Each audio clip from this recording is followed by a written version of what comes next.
नमस्ते dear viewers. आज के इस वीडियो में हम लोग मैक्सवेल्स ब्रिज को डिस्कस करने वाले हैं।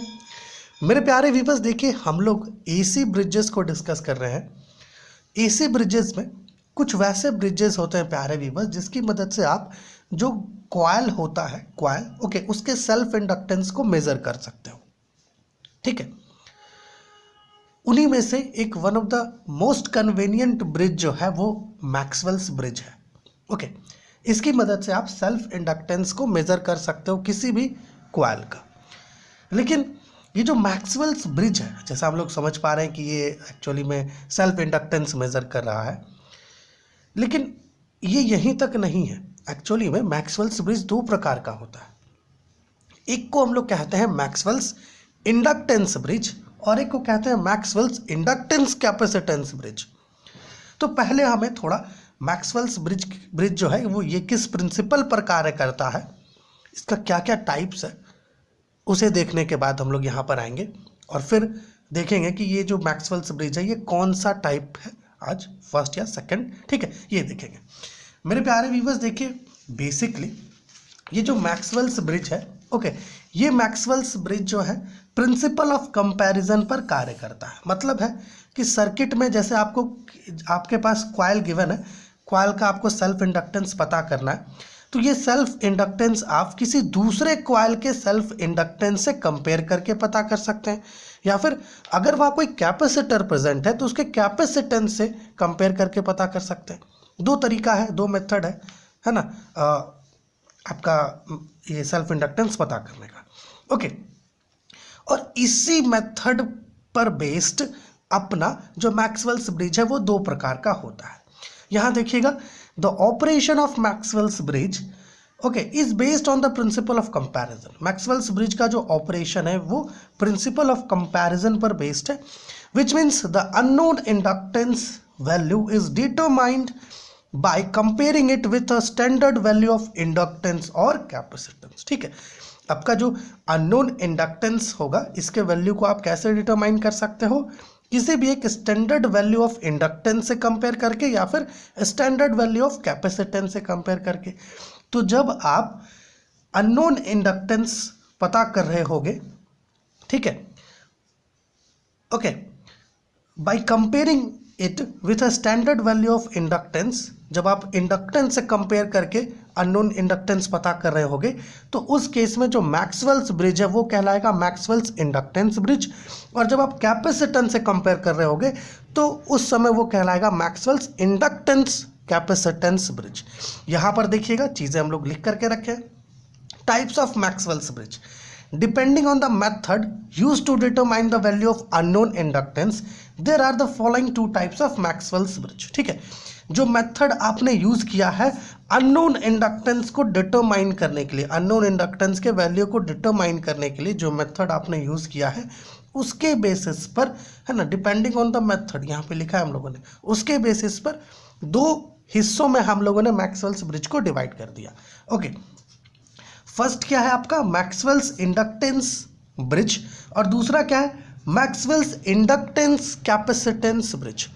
मेरे प्यारे व्यूअर्स, देखिए बेसिकली जब आप जो इंडक्टेंस पता कर रहे हैं, जब आप अननोन इंडक्टेंस जो पता कर रहे हो वो अननोन इंडक्टेंस किसी गिवन इंडक्टर के, है ना, वैल्यू से कंपेयर करके, या फिर बेसिकली बेसिक लैंग्वेज में अगर बात करें तो जो अननोन इंडक्टेंस है अगर आप इसके वैल्यू को पता कर रहे हैं किसी भी एक इंडक्टेंस से कंपेयर करके तो वो आपका होगा मैक्सवेल्स इंडक्टेंस ब्रिज।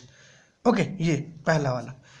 और अगर अननोन इंडक्टेंस के वैल्यू को आप पता कर रहे हैं किसी कैपेसिटर से कंपेयर करके तो वो आपका हो जाएगा मैक्सवेल्स इंडक्टेंस कैपेसिटेंस ब्रिज। और आज के इस वीडियो में जो ब्रिज हम लोग डिस्कस कर रहे हैं मैक्सवेल का, वो आपका ये सेकंड वाला है, Maxwell's inductance capacitance bridge. Hope ये जो प्रिंसिपल था छोटा सा, है ना, और ये जो टाइप्स था ये आप समझ पाए होंगे। इसमें कुछ भी आपको जानना होगा तो कमेंट कर लीजिएगा। सो आज का जो अपना ब्रिज हम लोग यहाँ लिए हैं वो कौन सा है, मैक्सवेल्स एलसी ब्रिज, अर्थात मैक्सवेल्स इंडक्टेंस कैपेसिटेंस ब्रिज। देखिएगा, the Maxwell's bridge is used to measure self-inductance of a coil in terms of capacitance and resistance.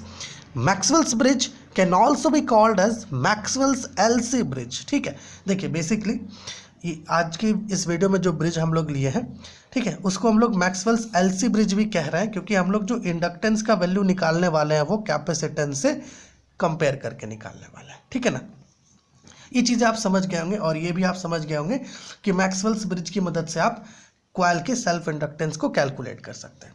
अब उसका सर्किट अरेंजमेंट कैसा है, उसके बेसिस पर दो प्रकार में मैक्सवेल्स इक्वेशन डिवाइड हो जाता है, माफ़ कीजिएगा, मैक्सवेल्स ब्रिज डिवाइड हो जाता है। सो ये जो सर्किट डायग्राम आप देख रहे हैं, ये सर्किट डायग्राम किसका है? ये सर्किट डायग्राम है मैक्सवेल्स एलसी ब्रिज का।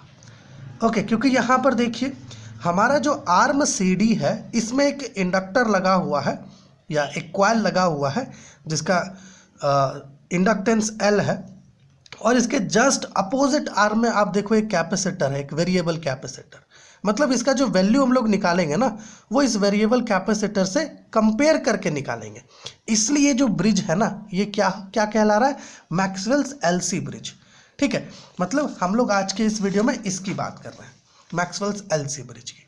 अगर कैपेसिटेंस के जगह पर इंडक्टर रहता, ओके, वो भी सीरीज में कनेक्टेड रहता, तब जाकर के ये आपका ब्रिज मैक्सवेल्स एल ब्रिज कहलाता या मैक्सवेल्स इंडक्टेंस ब्रिज कहलाता। ठीक है, अब थोड़ा इस सर्किट की बात कर लेते हैं, ये मैक्सवेल्स एलसी ब्रिज के सर्किट की।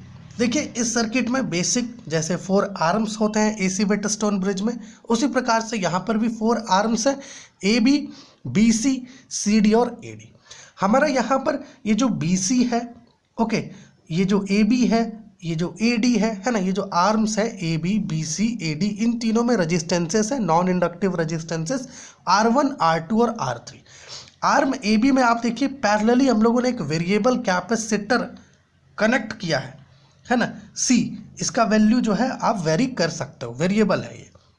और जो आर्म CD है, इसमें एक कॉइल लगा हुआ है जिसका इंडक्टेंस है L, और ये कॉइल क्या है? सीरीज में कनेक्टेड है एक वेरिएबल रेजिस्टेंस R4 के साथ। ओके, और यहाँ पर AC डिटेक्टर के नाम पर हम लोग क्या किए हैं? एक हेडफोन लिए हुए हैं, ये जो है एक हेडफोन है AC डिटेक्टर के नाम पर। ठीक है, और अपना ये जो यहाँ पर आप देख पा रहे हैं, ये AC सोर्स है जो पॉइंट्स A और C के बीच में कनेक्टेड है। अब बात रही कि इस ब्रिज को हम लोग सेट कैसे करेंगे, है ना, नल पॉइंट कैसे ऑब्टेन करेंगे। बेसिकली नल कंडीशन कब मिलेगा? जब आपका इस हेडफोन में जो साउंड है वो मिनिमम होगा, मिनिमम सुनाई देगा, तब जाकर के आपका ये ब्रिज बैलेंस होता है। ये तो हम लोग पिछले ही वीडियो से पढ़ते आ रहे हैं।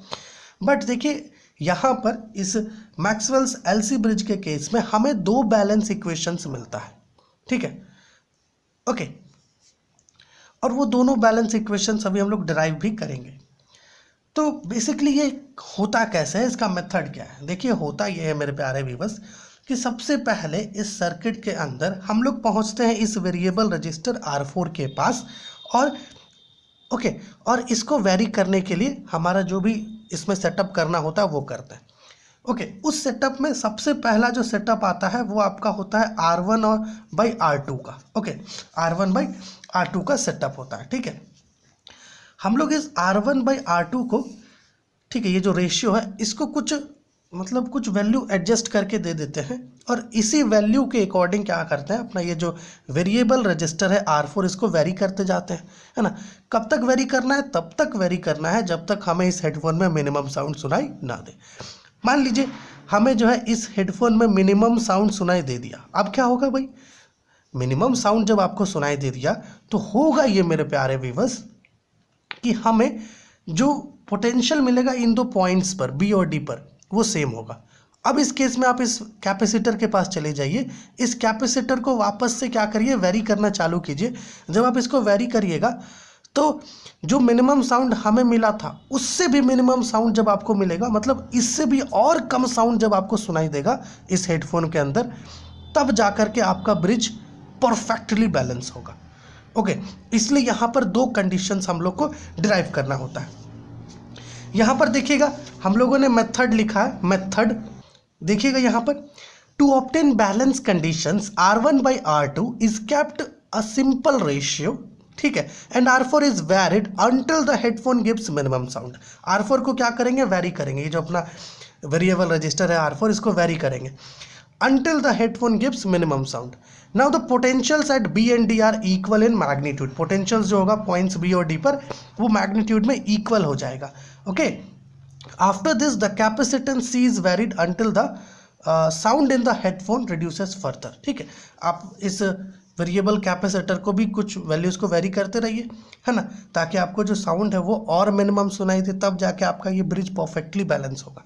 और जब आप एक्सपेरिमेंट करेंगे प्रैक्टिकल्स वगैरह में, तो आपको क्या करना होता है कि अलग अलग रेजिस्टेंसेस के वैल्यू को लेकर के आपको कार्य करना होता है. और अपना ये जो सर्किट यहाँ पर हम लोग लिए हुए, ये जो सर्किट है मैक्सवेल्स ब्रिज का, इसका यहाँ पर सर्किट डिस्क्रिप्शन है ये वाला. ठीक है, तो आप इसको पढ़ लीजिएगा. ठीक है, पढ़ के आप नोट डाउन कर लीजिएगा. सो मेरे प्यारे व्यूअर्स, अब चलते हैं कहाँ पर, हम लोग जो बैलेंस कंडीशंस है उसको डिराइव करते हैं. इसके लिए सबसे पहले क्या करना होगा, जो आर्म्स में इम्पिडेंसेस है वो लिख लेते हैं. तो आर्म ए बी में जो इम्पिडेंस है उसे आप ऐसे लिखो, 1/Z1 ले लेना, क्योंकि पैरेलल कनेक्शन है आर्म ए बी में. तो 1/Z1 is equal to 1/R1 plus 1/J omega C1. ठीक है, सो ये आपका किससे इक्वल होगा, 1/R1 plus J omega C1, कुछ ऐसा हो जाएगा ना. हाँ, बिल्कुल ऐसा होगा. और अगर हम लोग चाहें तो इसे इस प्रकार से भी लिख सकते हैं कि 1/Z1 इज इक्वल टू, आप इसे 1 plus J omega C1 into R1/R1 भी ले सकते हैं इस प्रकार से. ठीक है, और चूंकि हमें Z1 का वैल्यू चाहिए तो यहाँ से Z1 के वैल्यू को निकाल लीजिए. Z1 is equal to R1/1 plus J omega C1 R1, इस प्रकार से. ठीक है, अब अपना जो आर्म BC है, ये जो आर्म BC है, इसमें इम्पिडेंस Z2 है, तो इसको R2 ले लो. आर्म, एक मिनट, हम लोग R3 किसको लेते हैं, हम लोग इसको Z3 लेंगे ना. हाँ ठीक है, Z3 आपका R3 से इक्वल हो जाएगा. और जो Z4 आपको मिलेगा, आपका Z4 हो जाएगा R4 plus J omega L. अब देखिए यहाँ से जो इम्पिडेंसेस है वो आपको मिल चुका है. तो करेंगे क्या, हमें पता होता है कि एट बैलेंस जो AC व्हिटस्टोन ब्रिज है, क्योंकि ये AC व्हिटस्टोन ब्रिज ही है ना, बस इसमें क्या है, आपका जो एलिमेंट्स है वो अलग अलग तरीके से कनेक्टेड है. तो बैलेंस कंडीशन क्या होता है, वो होता है Z1/Z2 is equal to Z3/Z4. तो क्या करेंगे, वैल्यूज़ को इस पर पुट करते जाएंगे. तो आइए यहाँ पर देखिएगा, हम लोग यहाँ से पेज ले लेते हैं. सो Z1 कितना आया था अपना, Z1 का वैल्यू ये था R1/1 plus J omega C1 R1. Okay, by Z2 कितना है, R2 है. ठीक है, ओके ठीक है. फिर Z3 कितना आया था अपना, R3, और Z4 कितना है, R4 प्लस है J ओमेगा L. ठीक है, अभी इसको जो है यहाँ से हम लोग डिराइव करते हैं. थोड़ा सा देखिएगा प्यारे व्यूअर्स, अगर हम लोग इसको डिराइव करें तो हमें मिलेगा R1 R2 1 plus J omega C1 R1 is equal to R3/R4 plus J omega L, ऐसा कुछ. Okay, J omega L. Now we can write this as R1 R4 plus J omega L is equal to R3 R2, इसे इधर ले आएंगे, cross multiply कर देंगे, 1 plus J omega C1 R1, कुछ ऐसा हो जाएगा. और R1 R4 plus R1 J omega L is equal to R3 R2 plus J omega C1. यहाँ पे R1 है, R1 R2 R3, ये सब हो जाएगा. अब क्या करेंगे, रियल और इमेजिनरी पार्ट्स को इक्वेट करेंगे. तो यहाँ लिख लीजिएगा, on equating real and imaginary parts we get. हम लोग पहले रियल पार्ट्स को कंपेयर करते हैं. R1 R4 is equal to R3. एक मिनट देखिएगा, इसमें R3 R2 क्या है, कॉमन है. R3 और R2 क्या है, कॉमन है, और इसमें भी R3 R2 कॉमन है ना. अच्छा एक मिनट, यहाँ से तो आप, अच्छा ये तो इमेजिनरी पार्ट हो गया ना. हाँ, कॉमन नहीं निकाल पाएंगे, हमें तो ये दोनों को कंपेयर करना होगा ना, रियल पार्ट्स को. सो कुछ ऐसा यहाँ से एक कंडीशन निकल के आ रहा है. तो चलिए इसको 1 ले लेते हैं, है ना. फिर इसको मैनिपुलेट करेंगे, आगे जैसा यूज़ होगा. फिर इमेजिनरी पार्ट्स को अगर आप कंपेयर करते हो तो आपको मिलेगा R1 J omega L is equal to, यहाँ पे क्या है, J omega C1 R1 R2 R3. यहाँ से J ओमेगा को कैंसिल कर दो तो आपको देखिए क्या मिल रहा है, L R1 is equal to C1 R1 R2 R3। R1 क्या बोथ साइड से कैंसिल हो सकता है? बिल्कुल कैंसिल कर दो। सो यहाँ से आपको मिलेगा L is equal to R2 R3 C1, है ना। सो देखिए जो इंडक्टेंस था आपका, जो इंडक्टर है, जो कॉइल है, ठीक है, उसका जो इंडक्टेंस है L, उसे हम लोग क्या कर रहे हैं यहाँ पर, जो नॉन कैपेसिटेंस है उसके कैपेसिटेंस के टर्म्स में पता कर रहे हैं। जो हमारा जो नॉन कैपेसिटेंस है, ठीक है, ओके, उसके जो नॉन कैपेसिटर है उसके कैपेसिटेंस के टर्म्स में हम लोग यहाँ पर पता कर रहे हैं, ठीक है। L is equal to C1 dot R2 R3, इस प्रकार से, ठीक है। यहाँ पर देख लिए इस प्रकार से जो है हम लोग इसका डेरिवेशन करते हैं। अच्छा, यहाँ पर देखिए हम लोगों ने बेसिकली किया क्या कि यहाँ पर 1/Z1 जो हम लोग निकाल रहे थे, तो इसमें यहाँ पर तो बेसिकली हम लोगों ने कैपेसिटेंस में C लिया था और यहाँ पे हम लोग ले लिए C1, है ना, क्योंकि हर जगह 1 ले रहे थे तो इसका कॉन्सिक्वेंस में यहाँ पर 1 लिखा गया। तो आप इसको क्या करो, इसको C1 कर दो, ठीक है, इसको C1 कर दो, कोई इफेक्ट नहीं होगा उससे, है ना, बस सिंबल बदल रहा है। उसी प्रकार से यहाँ पर जो सर्किट डायग्राम था उसमें भी स्टैंडर्ड वेरिएबल कैपेसिटर C को C1 कर दो, ठीक है। सो देखिए आज के इस वीडियो में हम लोग बेसिकली क्या किए, मैक्सवेल्स ब्रिज को डिस्कस किए, और ये मैक्सवेल्स LC ब्रिज था। यहाँ पर जो हम लोग ये इंडक्टर L का वैल्यू निकाले, वो जो है ना, वो वैल्यू जो हमें मिला, ये वैल्यू जो मिला, ये वैल्यू एक्चुअली में जो कैपेसिटर कनेक्टेड था उसके टर्म्स में हमें मिला है, ओके, मतलब कैपेसिटर से कंपेयर करके ये वैल्यू हम लोग यहाँ पर ऑब्टेन किए हैं। अगली वीडियो में क्या करेंगे, इस कैपेसिटर की जगह इंडक्टर लेंगे, तो मैक्सवेल्स ब्रिज क्या बन जाएगा, मैक्सवेल्स इंडक्टेंस ब्रिज। तो चलिए मिलते हैं आपसे कब, अगली वीडियो में। होप ये वीडियो हेल्पफुल हुआ होगा। और देखिए बेसिकली इस सर्किट डायग्राम में जो आपका ये कैपेसिटर था, जिसका कैपेसिटेंस हम लोग स्टार्टिंग में C कह रहे थे, हम लोगों ने इसको C1 से इसलिए बदल दिया, है ना, बस छोटा सा माइनर सा कारण है। आप C लेकर के भी चल सकते हैं, ओके, और C1 लेकर के भी, चूंकि हम लोगों ने होल पूरे डेरिवेशन में C1 यहाँ पर यूज़ किया हुआ है, इसलिए हम लोग इसको C1 से करेक्ट कर दिए, ठीक है। तो चलिए मिलते हैं आपसे अगले वीडियो में।